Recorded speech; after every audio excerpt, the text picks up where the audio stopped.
Olá, boa noite, boa noite. Ainda o som tá alto, né? Esse período do ano ainda, nossos dias são mais longos. A gente acaba trabalhando um pouco mais, 5:30 da manhã o sol já está forte, né? A gente já cria uma predisposição para levantar e para tocar a nossa vida para frente, né? Mas é importante nós estarmos sempre com a nossa energia, cada novo dia revigorada para enfrentarmos os nossos dia a dia, né? E quem tem Deus no coração, Deus na sua mente, jamais vai esmorrecer quando abrir os olhos e ver que Deus nos deu mais um dia de presente, né? Vamos lá chamar minha parceira, professora live, aqui nossas lives tradicionais de todas as terças-feiras. Entrar ao vivo. Boa tarde. Tudo bem? Estou aqui com o meu tradicional chimarrão. Eu tô com uma cuia style hoje, ó. Eu e a Uma minha cuia de vinho. Olha, ó a minha florzinha aqui, ó. Que legal. É isso aí, nós temos que dar cor, vida, alegria, amor em nossa vida, né? Porque a gente tem que observar o que acontece ao nosso redor, a gente tem que estar sempre atualizado, sabendo o que acontece no mundo lá fora, mas a gente tem que aprender um pouco a viver dentro do nosso mundo, a nossa realidade, para que a gente talvez não... Que quanto mais expectativa que se cria sobre as coisas, sobre o tempo, sobre a economia, sobre... isso aí pode criar frustrações, né, professora? Então, o ideal é a gente sempre ver aonde nós estamos posicionados, o quanto nós temos de coisas boas que estão todo dia nos motivando, as pessoas, o nosso trabalho, a nossa vida. Então, é assim que a gente deve perseguir, porque seguir a vida, porque senão a gente acaba, às vezes, dando importância a certas situações e que nos desmotiva, e isso não é legal. Com certeza, Ademar. Olha, se a gente vai fazer a trajetória dos outros, né? Se a gente vai caminhar olhando o que está acontecendo à nossa volta e fazer a trajetória do que está à nossa volta, a gente não trilha o nosso caminho. E as maiores transformações da humanidade aconteceram nos tempos mais desafiadores, que é onde a gente encontra mais força, né, que vem lá das nossas profundezas, para continuar fazendo aquilo que a gente efetivamente acredita. Então, sempre tem o livre-arbítrio, né? Tem a possibilidade de escolha. Qual dos caminhos tu quer trilhar? O caminho, né, daquilo que está ruim, daquilo que não te agrada, tu quer seguir esse caminho ou tu quer enfrentar e fazer algo diferente, deixar o teu legado, né? Eu sou da turma que prefiro pensar e fazer algo diferente. Por mais desafiador que seja, por mais pedras que a gente encontre no caminho, porque sempre aquilo que não é o normal, o tradicional, ele encontra resistência, porque eu não tenho um caminho que eu possa me espelhar e dizer se aquilo deu certo ou não. Então, isso é normal do ser humano em não querer fazer, porque ele não tem alguém para seguir uma experiência. Então, sempre alguém vai ter que ser o primeiro, né, Ademar? Sempre alguém vai ter que peitar e dizer assim, vou fazer e vamos ver o que vai acontecer. E aí sim, se tu conseguir fazer isso, trilhar, tu vai ter uma experiência. E aí tu vai ter pessoas que a partir dessa experiência vão poder seguir e melhorar, né? E isso é a minha trajetória de professora. Isso me mostra, na verdade, assim, depois de 22 anos em sala de aula, trabalhando com a educação, hoje eu vejo como os meus alunos são muito melhores do que eu, né? Conseguiram fazer coisas muito melhores do que aquilo que eu iniciei. E isso é o maior legado, porque é isso. né, é continuar a fazer melhor, a evoluir, a transformar. Isso é o melhor de ser professor. É que tu planta a sementinha e aquela sementinha vai crescer melhor, vai se fortalecer, vai fazer coisas muito maiores e transformadoras. Então, por isso que eu sou professora, eu nunca na vida vou deixar de ser professora, né? Claro que sempre no processo de transformação, que nem agora, né? Que nós conversando hoje de tarde, né, Ademar? Meu Deus do céu, como é que a gente faz para ensinar um conteúdo que é extremamente denso, que não foi efetivamente ensinado da maneira como tem que ser ensinado, e como é que a gente faz para trilhar esse caminho de forma diferente para que ele seja mais leve, mas que a gente consiga deixar esse legado do que é ser um cidadão, né? Tu sabes assim que a gente vai no dia a dia e nós temos um grupo muito rico, né, professora? De lugares diferentes, cada região tem sua característica, sua forma de pensar. Até hoje nós íamos ter aqui o nosso convidado, o Jalce, mas por um motivo particular e outro compromisso, surgiu agora de repente na universidade onde ele é professor, ele não pôde estar presente aqui. Então hoje nós vamos conduzir a live. Só fazendo um parênteses, Professor é professor, a gente está sempre à disposição e é aquela coisa, nunca sabemos o que vai acontecer, então tá aí a nossa trajetória, né? Tá? Olha os professores aí, o que acontece com eles. Então, já, se na outra vez vai aí estar conosco, mas hoje ele foi chamado lá pela universidade. A Thaís e o Arthur, o Gilmar que entraram aí, obrigado por estarem prestigiando, sempre muita gente nos prestigiando. Sabe que a página alcançou nesses últimos 30 dias 6.600 pessoas. E tem algumas pessoas novas que estão entrando em contato, querendo entender esse nosso novo projeto, que a gente fala tanto em Capta Brasil, em captação de recursos. Até estou com os painéis abertos aqui, sabe? Porque a gente vem debatendo e a gente só que às vezes a gente fala tanto muito amplo. Hoje vamos falar um pouquinho aqui do Rio Grande do Sul, né, professora? Nós temos aí na saúde 41.204.798 está lá valores disponíveis de contas anteriores a 1º de janeiro de 2018 e que, através da Lei Complementar 197/22, agora, em 2018, houve lá 172 que o governo deu a possibilidade de ser transferido isso para as entidades do terceiro setor. Sem limite de tempo. Agora, em dezembro, veio o limite do tempo. Então, agora, as prefeituras, as entidades têm que correr atrás, a Secretaria de Saúde, porque dia 31/12/2023, esse valor não utilizado, 41 milhões aqui no Rio Grande do Sul, não utilizado, isso volta para a União. Estamos falando somente dessa questão da saúde. Depois nós vamos falar também da assistência. Estou até com os painéis abertos aqui, se alguém de alguma cidade aí quiser. Ó, Ademar, dá uma olhadinha na minha cidade, como é que está aí, quanto é que tem da saúde, quanto é que tem da assistência social, porque assistência social também. Sobre esse da saúde, professora, porque eu vi que o movimento foi muito grande nas entidades, como você trabalha com várias entidades da assistência e assessoria, várias entidades, essa tua trajetória de 25 anos, e é impossível parar, né, professora, vendo essa realidade que nós tivemos aqui, a Aurici, contando um pouquinho do que é estar dentro de uma entidade, aquele dia a dia complicado, naquela busca de dinheiro, e hoje nós, com a compreensão que nós temos, a gente vê que está ali tão pertinho, que falta só um conhecimento técnico, alguém para dar um apoio para essas entidades, mostrar um caminho, e esse é o nosso papel que a gente está fazendo nos últimos 6, 7 meses aqui, nesse objetivo, nesse propósito desse grupo que a gente criou, que temos um assessoramento fantástico do nosso guru, Márcio Neri, com um conhecimento técnico muito grande. Então vamos falar um pouquinho de Porto Alegre e Rio Grande do Sul. Depois eu falo da assistência dos meus municípios aqui da minha região também, que eu vou falar um pouquinho sobre esses valores. Bom, então vamos lá. Bom, primeiro, né, em relação à saúde, tá? Vou contextualizar algo, né, que acho que não é uma informação que é clara para todo mundo, assim.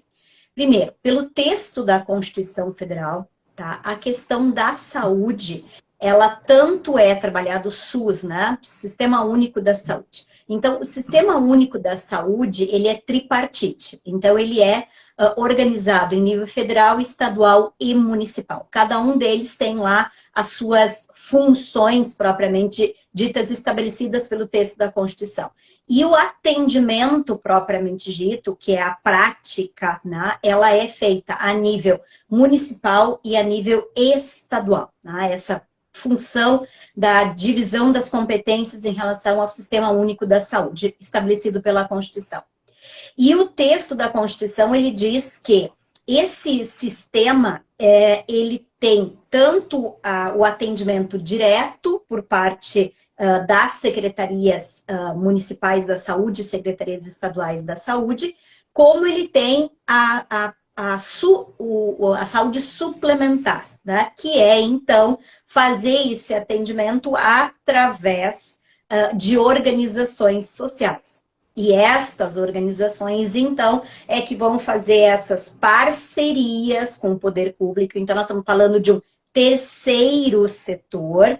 O primeiro setor é o setor público, o segundo setor é o setor da iniciativa privada, e o terceiro setor é aquele que trabalha, então, com as questões sociais. Vejam, ele precisa de recursos para se manter, só que ele não visa lucro. Então, por isso que ele é chamado de terceiro setor, e ele tem toda uma forma de organização e gerenciamento que precisa seguir o modelo público, porque ele estará recebendo valores que são valores arrecadados pelo poder público, que são inerentes a todos nós. São os impostos, as taxas, as contribuições, entra no caixa do poder público e eles vão, então, para a execução, né, dessas políticas públicas, dentre elas que nós estamos falando, que é a saúde.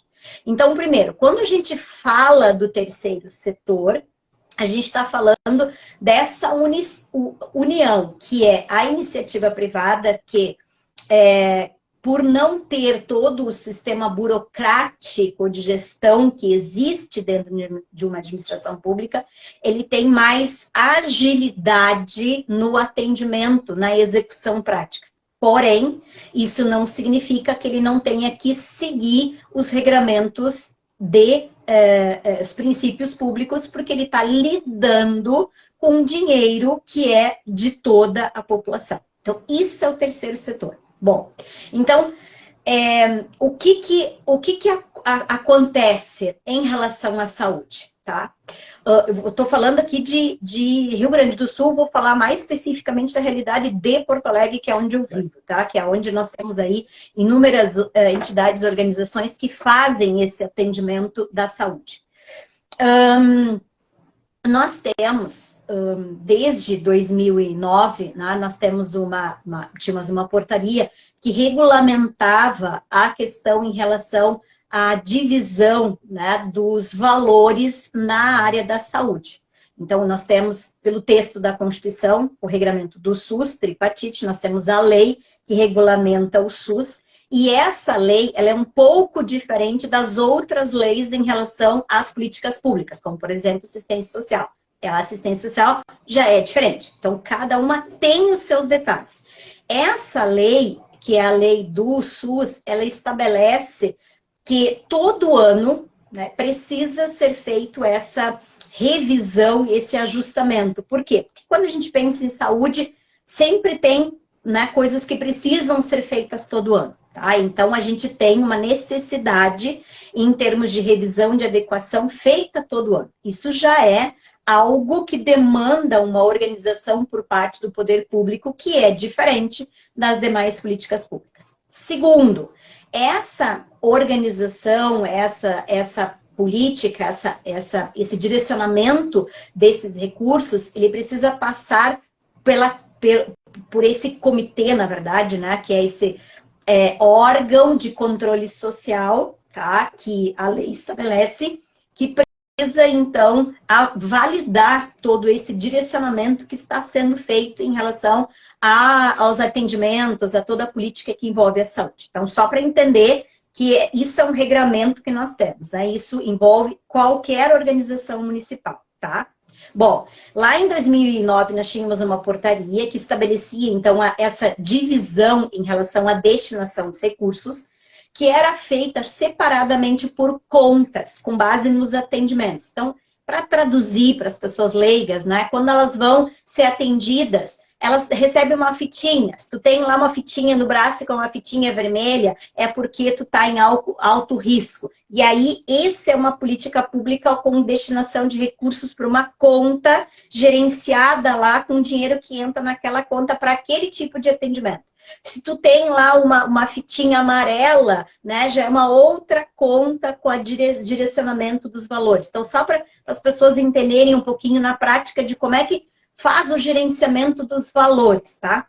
Por quê? Porque esses valores, eles vêm do governo federal. É uma transferência, né, fundo a fundo, dos recursos que são arrecadados em nível federal e são repassados para os estados e repassados para os municípios. Então, eles são repassados numa conta bancária, né, com um nomezinho lá, uma sigla para fazer esse gerenciamento. Era assim de 2009 até 2017. Então, por isso que lá nos estados, nos municípios, tinham várias contas bancárias com siglas diferentes para fazer esse gerenciamento em relação a esses atendimentos, certo? E aí vocês têm noção do que eu falei. Tem lá a revisão tem que ser feita todo ano, tem que ser feita o controle por parte desse órgão, né, na organização Então, o que acontecia? Vocês têm noção que isso é burocrático, isso não é tão fácil assim para ser gerenciado. O que a legislação fez? Lá em 2018 mudou, né? E aí, então, fez só 2 contas. Vamos facilitar a vida lá dos gestores e a partir de agora nós vamos ter só 2 contas em relação à destinação dos recursos da saúde. Vamos ter só uma conta de investimento, outra conta, né, em relação aos atendimentos, né, propriamente dito, tá? Né? Traduzindo aqui as palavras para não ficar essa coisa técnica dos nomes, tá? Então, 2 contas. Aí, o que os gestores municipais, estaduais, então, precisavam ter feito? Claro que não é assim, ó, da noite pro dia. Porque lembra que tem o órgão lá que faz o controle social, tem que ter esse planejamento, tem que ter esse aval. Então, assim, não é simplesmente pegar o dinheiro e fazer clean, né? Tem que respeitar todo aquele regramento que é estabelecido, porque vivemos numa democracia semidireta, ok? Bom, o que aconteceu? Em função de falta de servidores, porque a gente sabe a realidade dos municípios, né? Que não é má vontade, que na grande maioria das vezes não existe aí conhecimento técnico e nem servidores capacitados para poder fazer tudo isso. Não foi feita essa transferência desses recursos. E esses valores ficaram parados nestas contas, tá? E aí, pela nossa legislação, só para esclarecer, pela legislação, tá? Pela legislação orçamentária, tá? Estou falando da lei geral. Pela legislação orçamentária, quando o dinheiro fica parado na conta, tá lá o dinheiro da conta parada no Banco do Brasil, tá lá o dinheiro parado na Caixa Econômica, tá? Que é aquela conta do SUS lá para fazer isso. Quando esse dinheiro fica parado 180 dias, tá? 1º de janeiro, 31 de dezembro. Não utilizou o dinheiro 31 de dezembro, ficou parado 180 dias, o que diz a nossa lei? O dinheiro volta para o dono. Quem é o dono? A União, que é da onde a arrecadação veio. Isso é a regra geral da nossa política pública.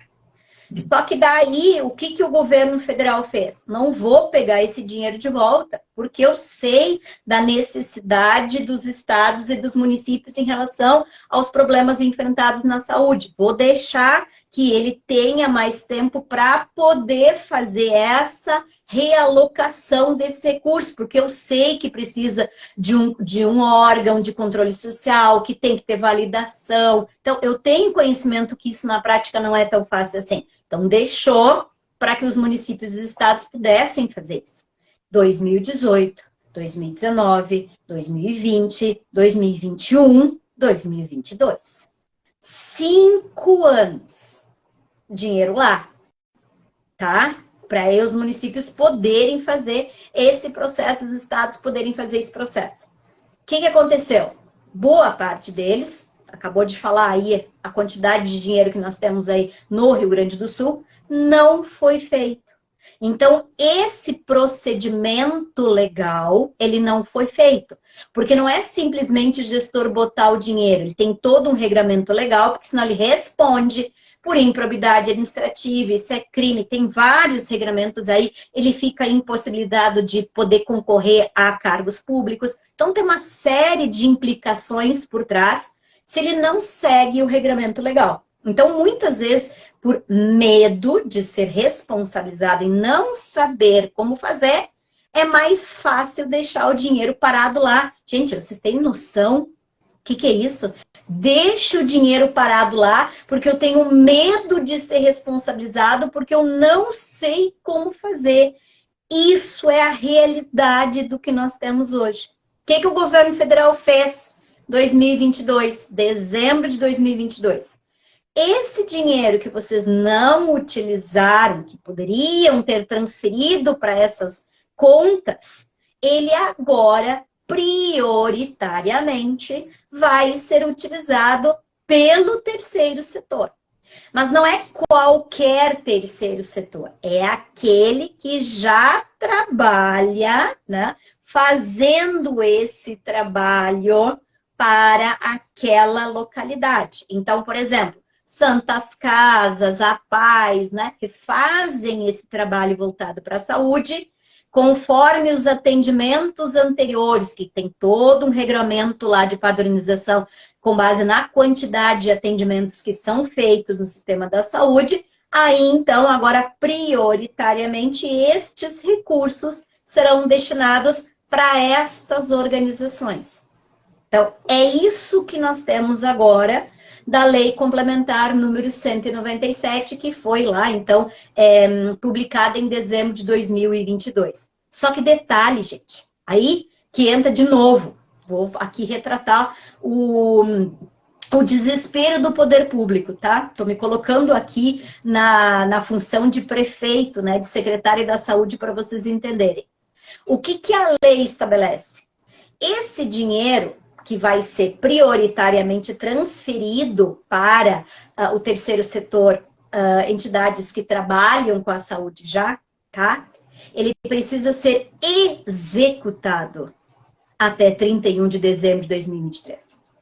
Só que para ser executado até dezembro de 2023, ele precisa de todo um procedimento legal. Aquele, lembra? Que é um ano, que precisa toda uma organização, né? Que precisa da destinação, que precisa passar pelo órgão de controle social. Tem todo aquele regramento. O desespero do gestor público. Por quê? Porque, de novo, não vai dar tempo. Por que não vai dar tempo?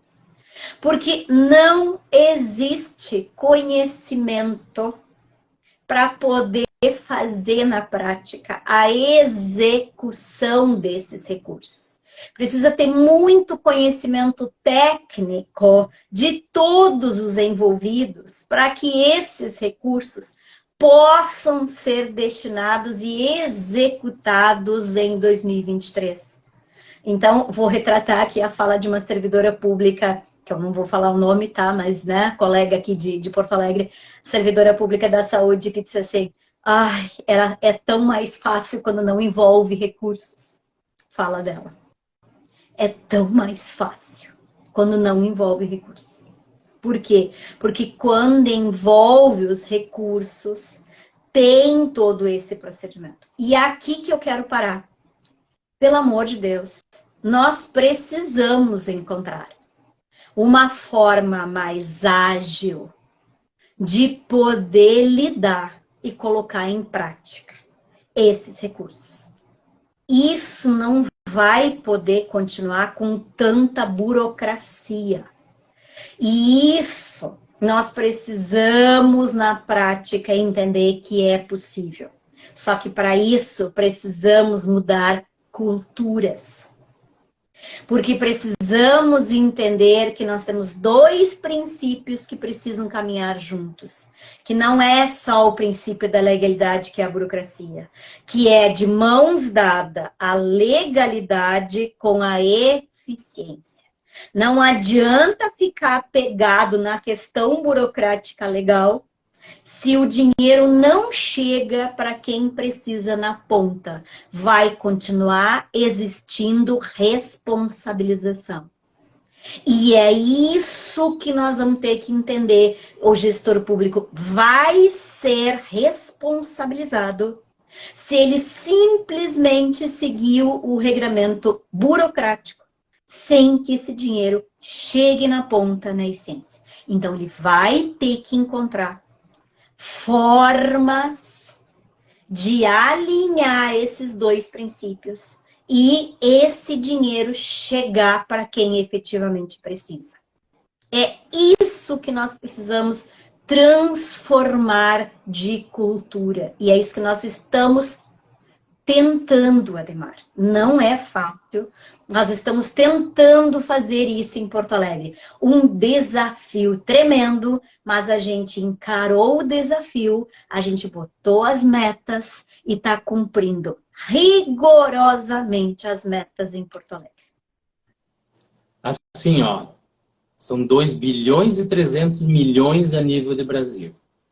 Nós participamos de algumas reuniões com entidades, com secretários de outros estados. Tem estados que tem 70, 80 milhões, 200 milhões.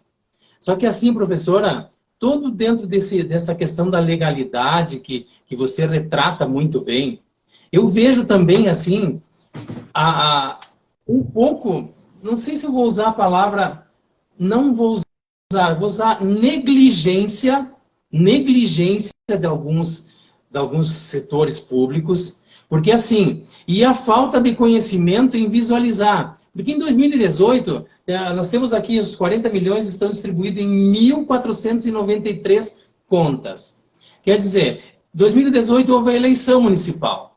Aí houve troca de secretários, houve toda aquela movimentação dentro das prefeituras. O que acontece hoje dentro da gestão pública? Porque as gestões públicas elas são feitas de 4 em 4 anos.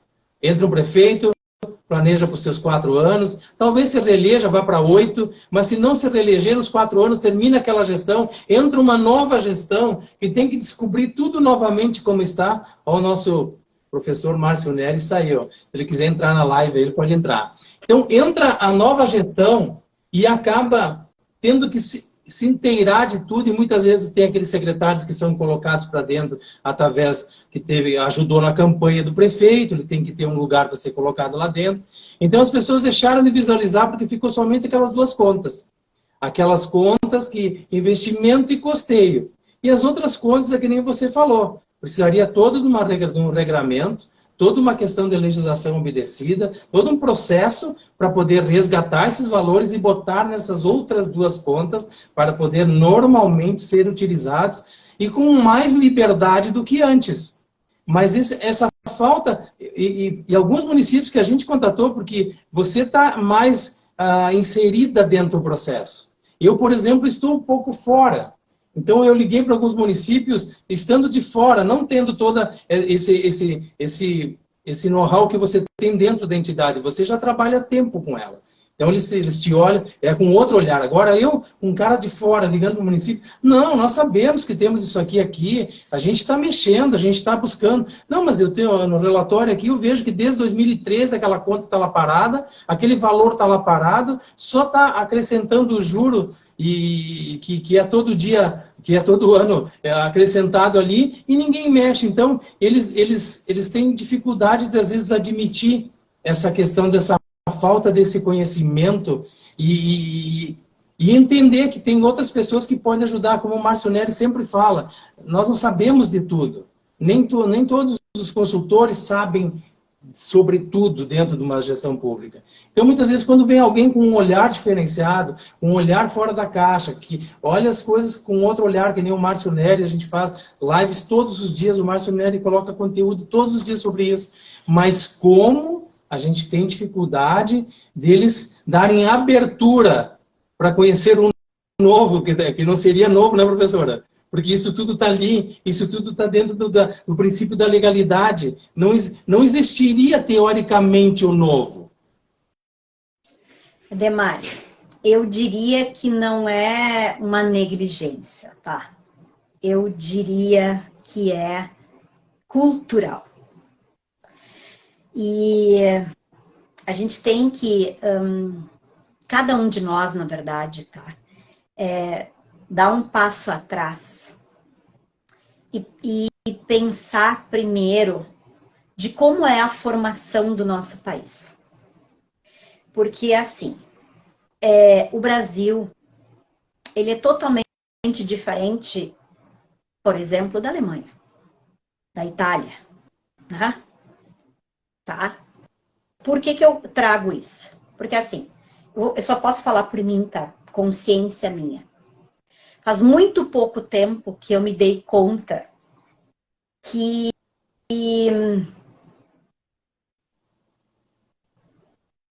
eu me considerava alemã e não brasileira. Então é aquela coisa, não te sente pertencente àquele local. E aí nós vamos para a palavra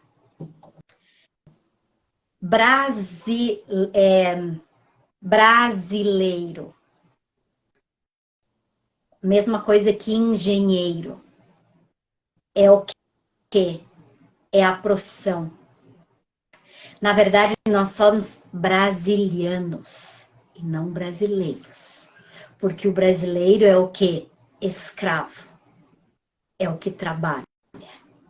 Ele não é o pertencente ao país. Então, nós temos aí um processo de desconstrução dessa dependência ou dessa escravidão ou dessa exploração que está profundamente arraigada e que no nosso subconsciente e que nós não nos damos conta.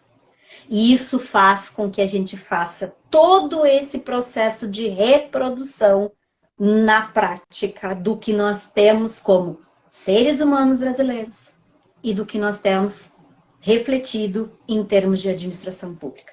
Então, essa é a primeira coisa que nós precisamos nos dar conta, né? Então, eu sinceramente hoje não enxergo mais como uma questão de negligência.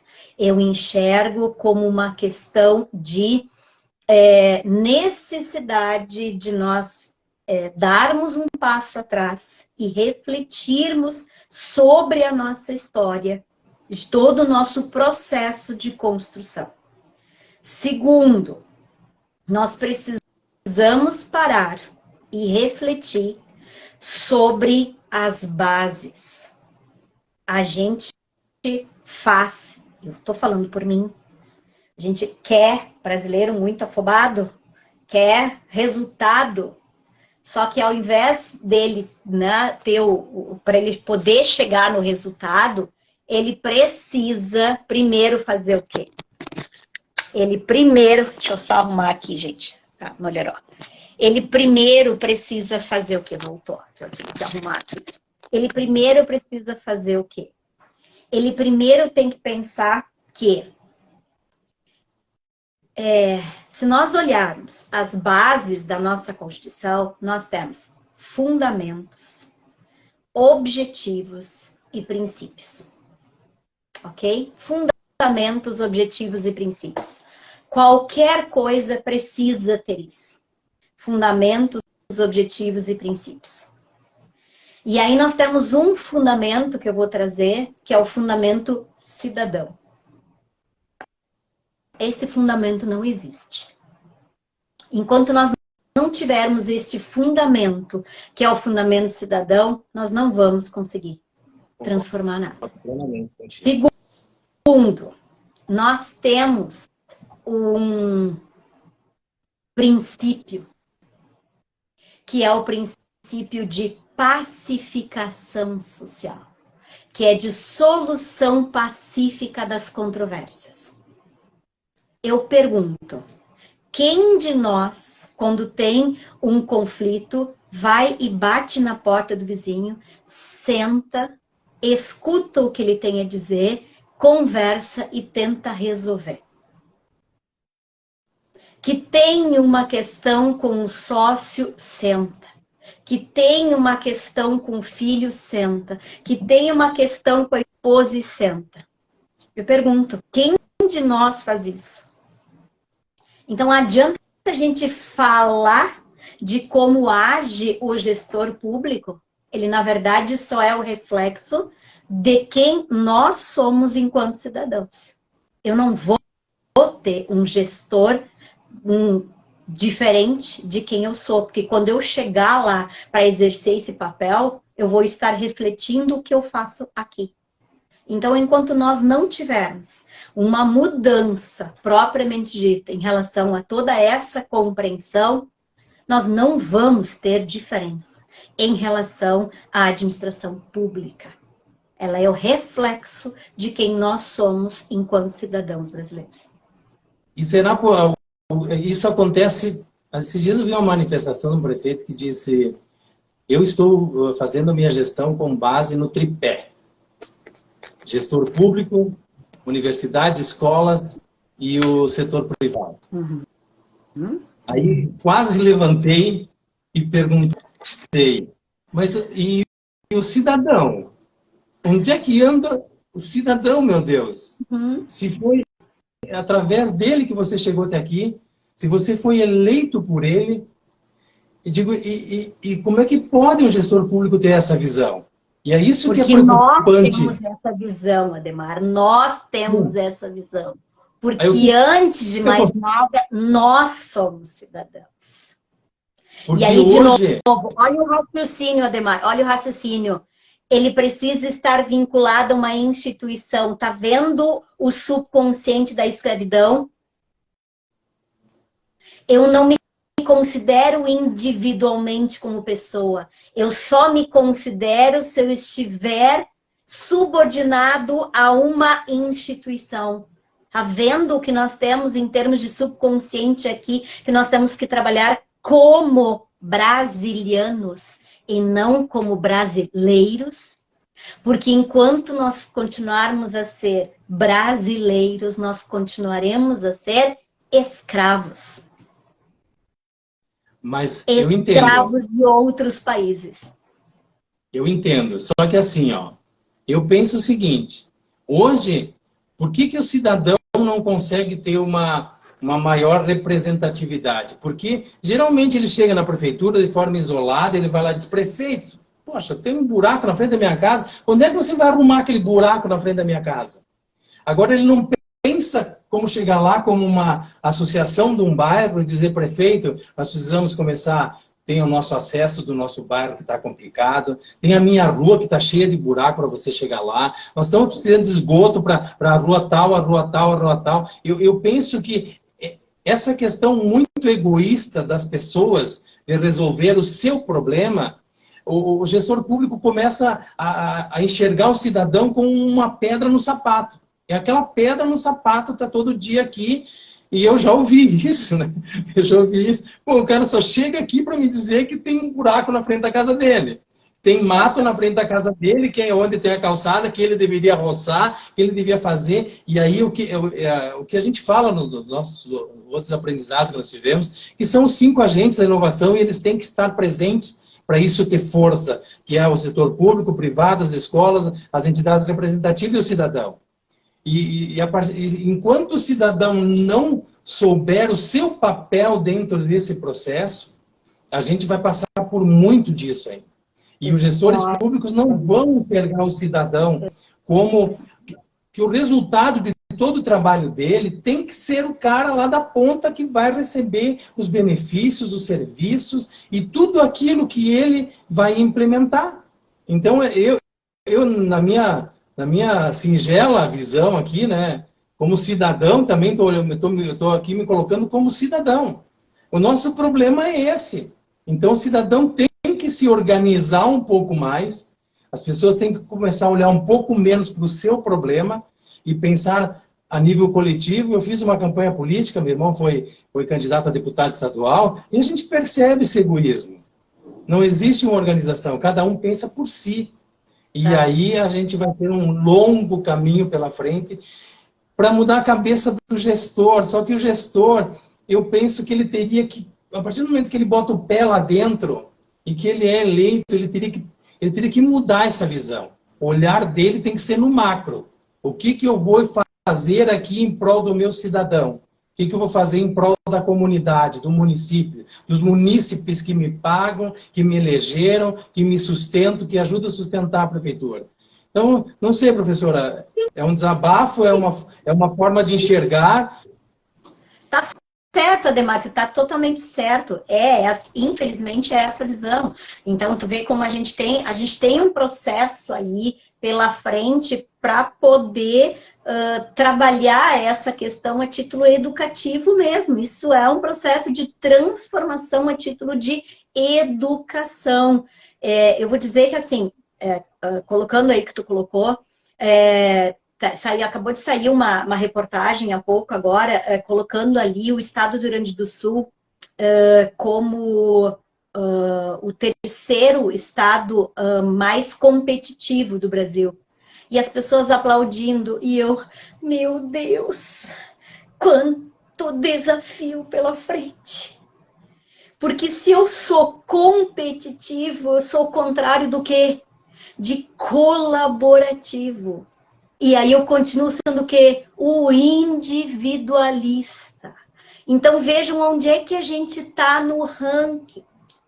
Mas nós somos o primeiro estado com o maior número de processos judiciais em Brasília, STF e STJ. Então isso significa o quê? Significa que a gente não tem a cultura de conversar e construir de forma colaborativa, de forma pacífica. Qual é a cultura? E aí vamos de novo, vamos pegar as raízes do gaúcho, né? Vamos pegar, nós não temos aí a nossa história em termos de tradição, né? Como é que foi? Nós não temos a rivalidade entre Grêmio e Inter. Então, pega de novo toda a cultura da trajetória que nós temos. Ela retrata a nossa realidade. Por isso que, como o Márcio diz, cada estado tem as suas particularidades, os seus detalhes. E o Rio Grande do Sul tem esses desafios muito arraigados que a gente vai precisar trabalhar bastante. A gente é extremamente inovador, a gente busca, mas ao mesmo tempo a gente tem todo esse processo que é inerente à nossa cultura, onde tem que ter consciência disso. E isso faz com que nós sejamos como individualistas, que a gente seja aquele que está brigando, né? A dualidade. Para nós sempre tem que ter os dois lados, ou eu sou um, ou eu sou outro. Eu não consigo, né, olhar e enxergar isso de uma forma pacífica. Então, essa é a realidade. A gente precisa fazer essa construção. Fazendo essa construção, a gente também, como líder, gestor público, a gente vai conseguir enxergar que mesmo eu sendo Grêmio Inter, eu vou ter que pensar numa questão voltada para todos, independentemente da questão, né, de qual lado eu sou vinculado. Mas, vejam, isso é cultural, algo que precisa ser desconstruído. Então, por isso não é fácil quando a gente fala de política pública, e aproveitando aí, né, que a gente está falando aí de fundamentos, de princípios, de objetivos, nós temos, né, o nosso texto coloca o objetivo é de política pública. Esse é o fundamento do nosso texto constitucional. Ele não é de política partidária. Olha outro desafio que nós temos. O que nós temos no Brasil? Quantos partidos diferentes nós temos? De novo, é o mesmo raciocínio de pensar em Grêmio e Inter. Porque tu tem o quê? Uma divisão, cada um puxando para um lado. Só que não é isso que nós temos como fundamento para o Brasil. O fundamento para o Brasil é o quê? Política pública, que é o que a gente diz aqui. Aqui a gente não fala em política partidária. O nosso trabalho, ele é um trabalho de política pública. É esse o fundamento que o texto da Constituição estabelece e é esse o nosso trabalho aqui. É de política pública e não de política pública partidária. Que essa é uma criação, né, com trocentas mil divisões em função do nosso processo histórico de formação. E que a gente tem uma caminhada pela frente para poder evoluir. Estamos nessa caminhada. Estamos nessa caminhada. Eu acho que esse é o nosso grande desafio, né, professora? E a gente está elaborando um projeto sobre isso. Eu acho que essa é a caminhada. Nós temos só que assim, nós temos que começar a envolver essas pessoas e buscar nelas um senso crítico, de elas se autoavaliarem e dizer onde é que estou, o que eu estou fazendo e o que eu quero para transformar. O que eu preciso conhecer para transformar.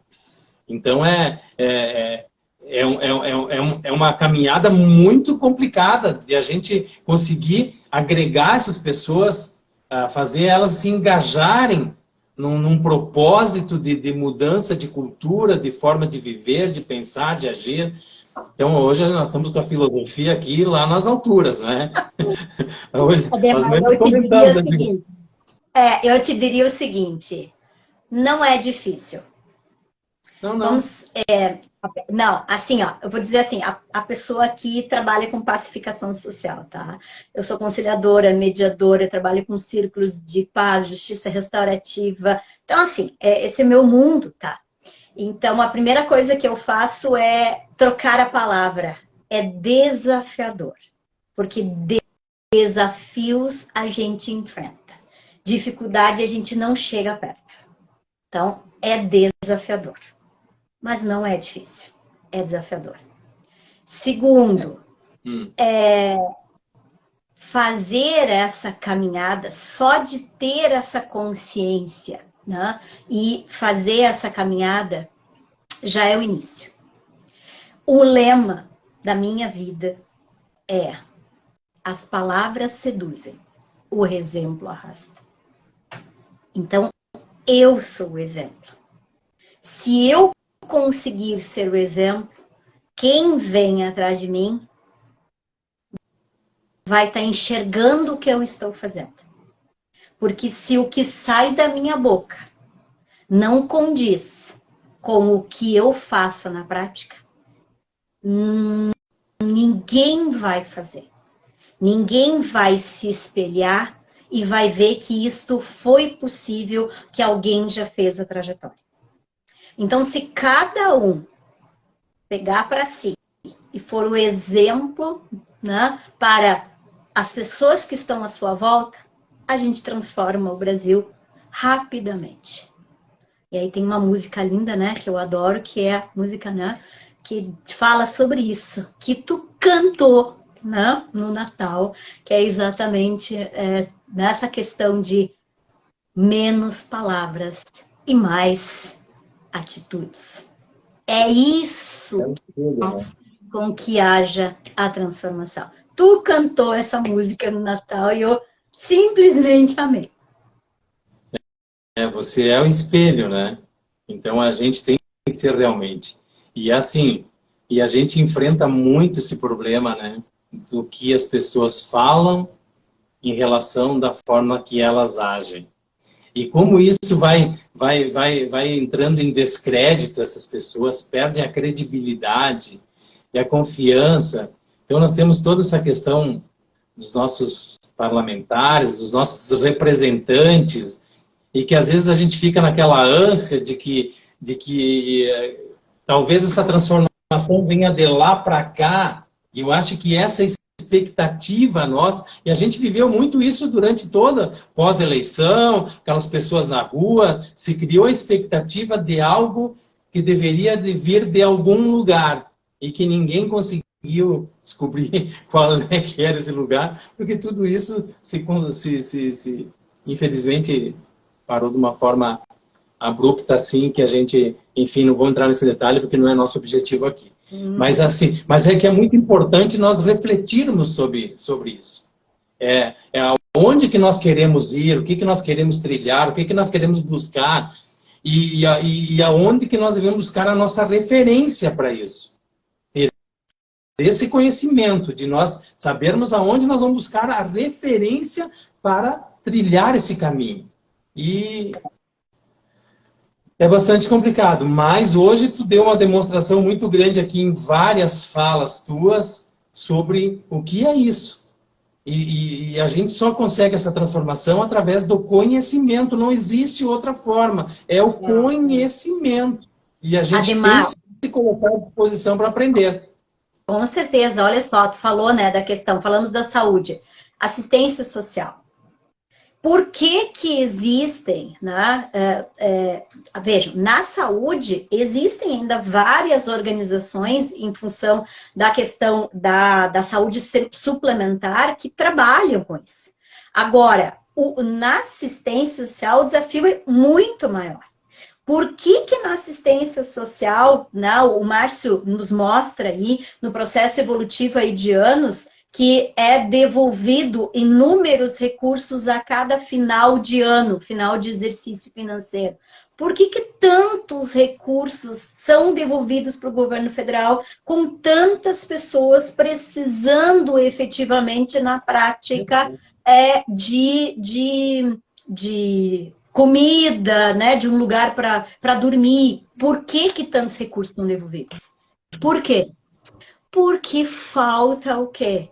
Falta esta organização do cidadão de forma coletiva, colaborativa, através de uma organização social com conhecimento técnico para buscar esses recursos.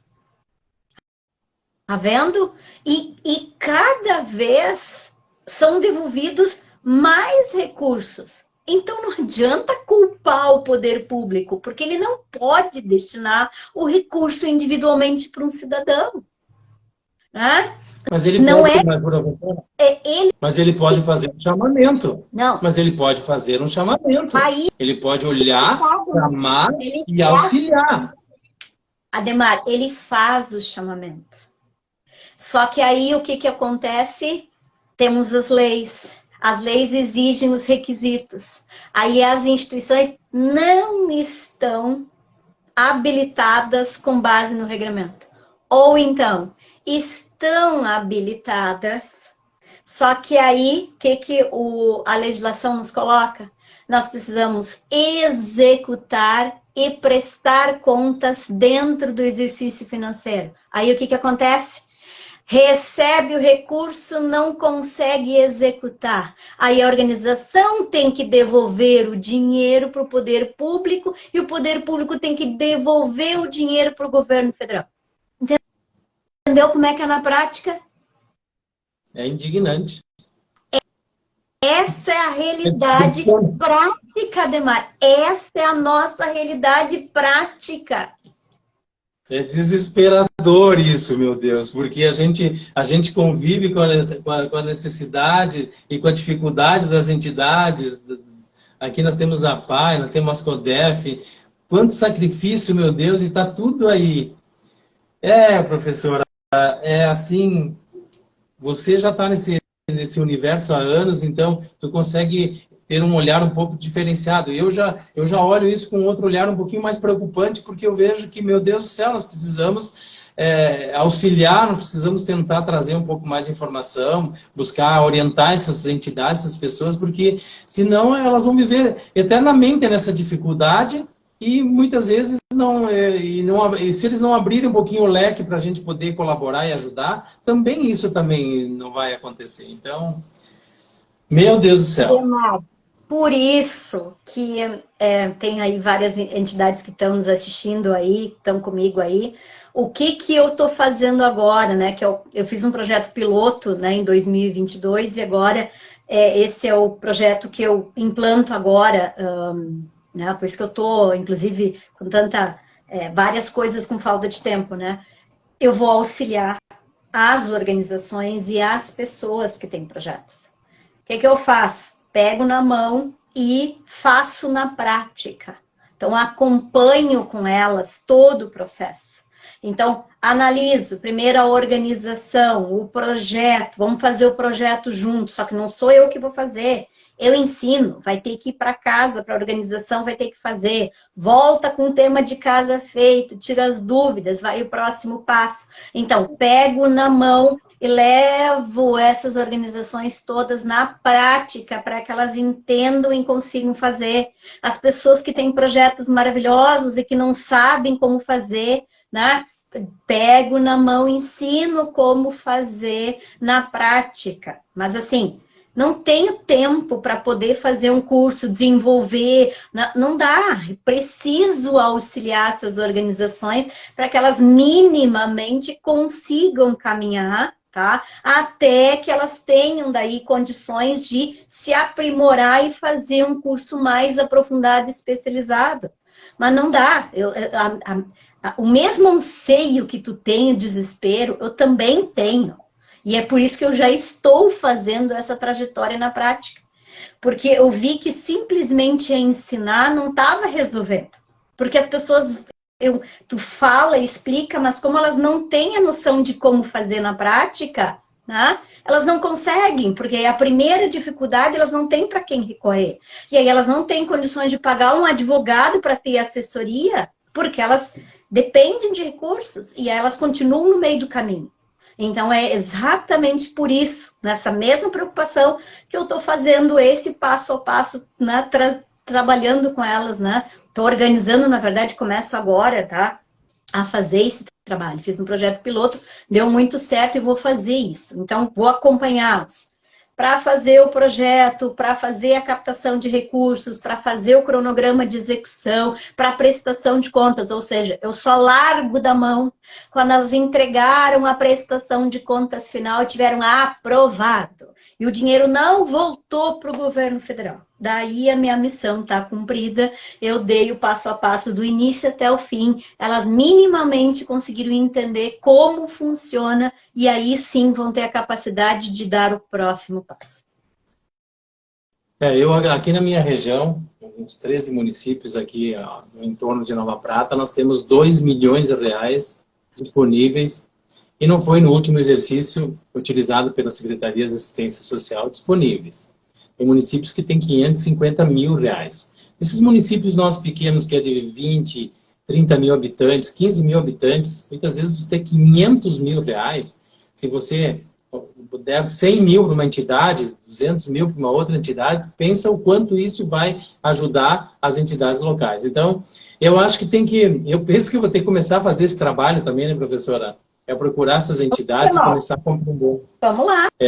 Realmente a gente se colocando à disposição assim de forma meia só voluntária, a gente vai ter que começar a entrar um pouquinho mais lá dentro e começar a compreender esse universo e auxiliar nesse caminho que você está aí fazendo muito bem. E eu vi o quanto a Aurici ela falou, o quanto é importante esse pegar na mão e ajudar a seguir, a trilhar o caminho. É isso que a gente precisa fazer.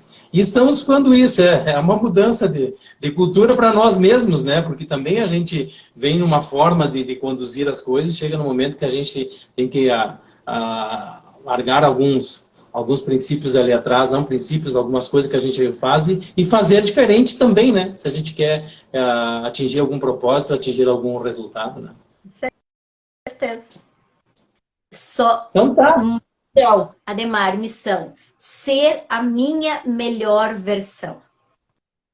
Isso aí.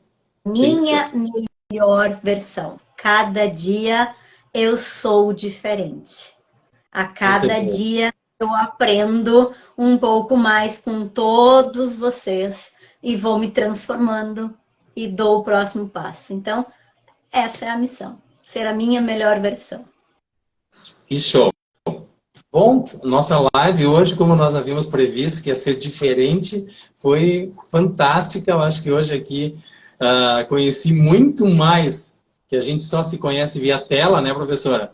Então, hoje conheci muito mais o conhecimento e quanto é profundo o estudo que você vem fazendo e transformando as pessoas. Quando a gente convive com as pessoas, se a gente é professor, se a gente é aluno, mas a gente vive nesse convívio, a gente vai aprendendo e se transformando, né? E ser professor é isso também, porque a gente aprende muito com os alunos também, né, professor? Essa troca de conhecimentos, ela é fantástica e hoje a gente está tendo essa oportunidade aqui de trocar esses conhecimentos entre a gente, com gente de todo o Brasil aí, e isso só nos faz crescer.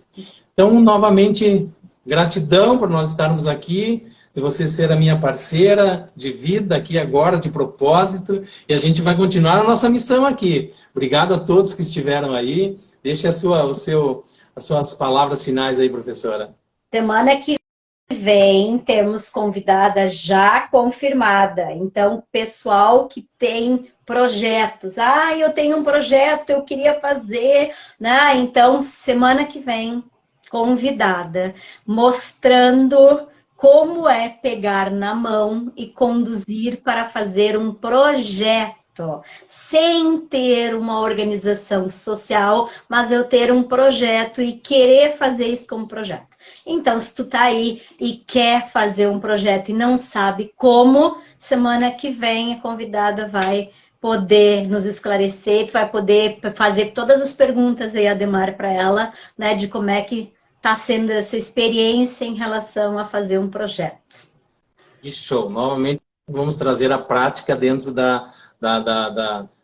do contexto do estudo, né, professora? Que é a prática que a gente aprende muito mais. Quero agradecer o Eduardo, Renata, Pierre, Ju, Osmar, Cleci, Alessandro, Márcio Neri também. Então, muito obrigado a todos vocês aí. Terça que vem, 19 horas, eu vou colocar um pouquinho de pingos de conhecimento dessa live aqui, bem retalhadinho. Eu tenho certeza que vocês vão adorar de ver isso aqui de forma bem mais específica de cada assunto. E durante a semana eu vou estar colocando à disposição de todos vocês. Obrigado, gratidão. Fiquem com Deus. Até a semana que vem. Tchau. Abraço, professora. Boa noite. Boa noite. Tchau. Tchau. Obrigado, gente, por mais esse dia maravilhoso. E cada dia que nós estamos aqui, a gente vai aprendendo mais, nos tornando pessoas diferentes, né? Então é fantástico, é gratificante. Nós estamos aí desde agosto do ano passado com esse projeto e a professora, desde que ela encampou esse projeto junto comigo, eu sou muito grato a ela. Todo esse grupo do Capta Brasil, que está sempre junto com a gente aí, pessoas fantásticas também, nosso muito obrigado. Terça-feira que vem vamos estar aqui com uma convidada super especial. Não deixe de nos prestigiar. Abraço!